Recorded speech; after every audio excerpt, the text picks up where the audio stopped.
So, you want to start an online business. You've got the drive, you've got the ambition, but then that one huge, paralyzing question hits you. Where on earth do I even begin? It's a feeling that stops so many amazing ideas dead in their tracks. Well, today we're going to replace all that confusion with a clear, actionable roadmap. Forget about the product. Forget the website. Forget the marketing plan. Just for a moment.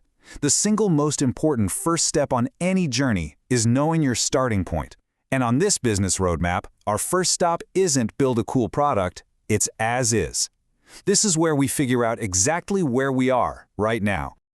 So here's our plan for today.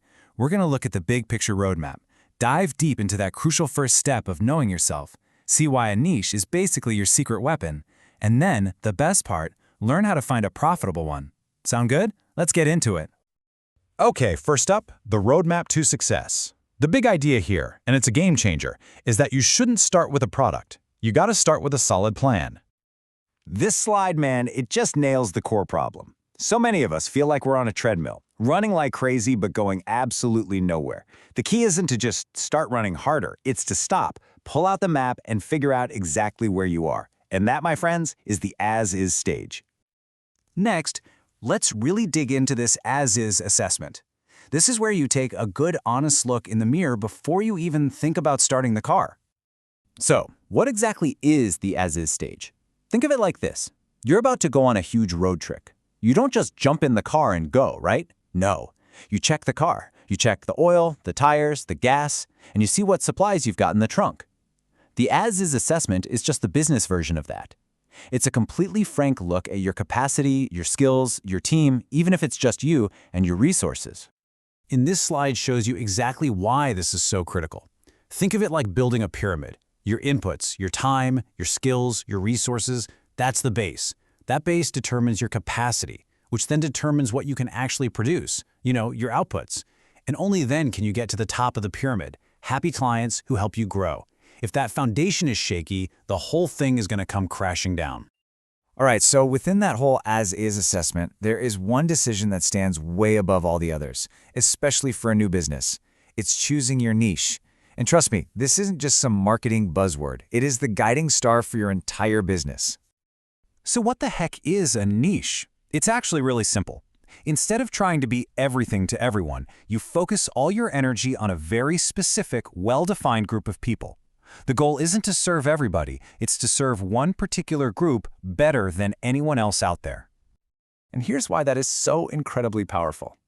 First, as the slide shows, it focuses your energy, so you're not just wasting time and money on the wrong audience. Second, you really quickly build a reputation as the go-to expert in that space. And finally, it becomes so much easier to build relationships in your industry because people see you as a specialist, not just another competitor. This image says it all, doesn't it? Trying to appeal to everyone is like shooting an arrow blindfolded.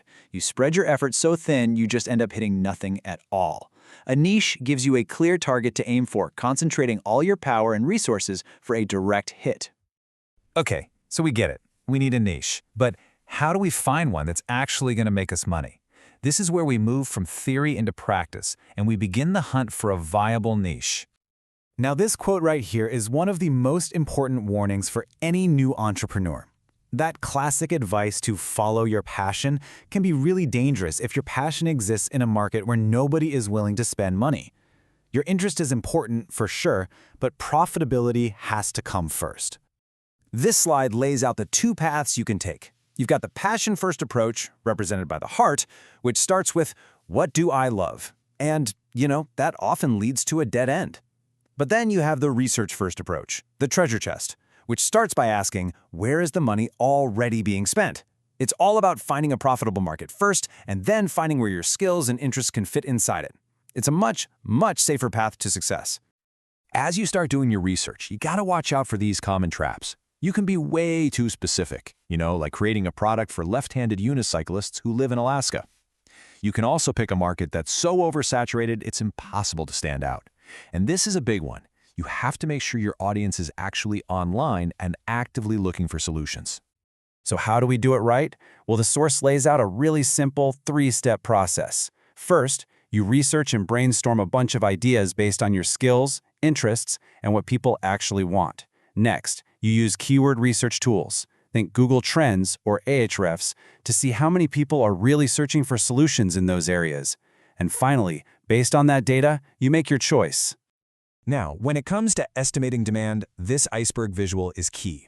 A simple Google keyword search, that's just the tip you can see above the water. The real total market is all that ice hiding underneath. By starting with a core audience and then expanding out, you get a much better feel for the true and often much larger opportunity. And hey, to get you started, here are 6 mega niches that are pretty much always profitable. And why is that? Well, because they all solve fundamental human problems or desires. People will always spend money on their health, their wealth, and their relationships.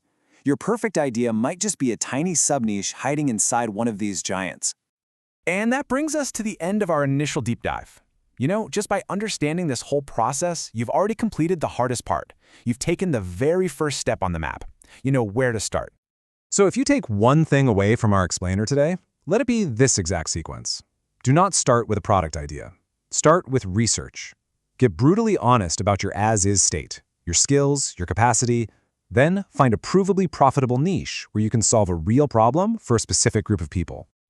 So now you have the framework. You know the first step isn't some crazy leap into the dark, but a calculated look at the map. So the question isn't, where do I begin anymore? The question is, what profitable problem are you uniquely equipped to solve?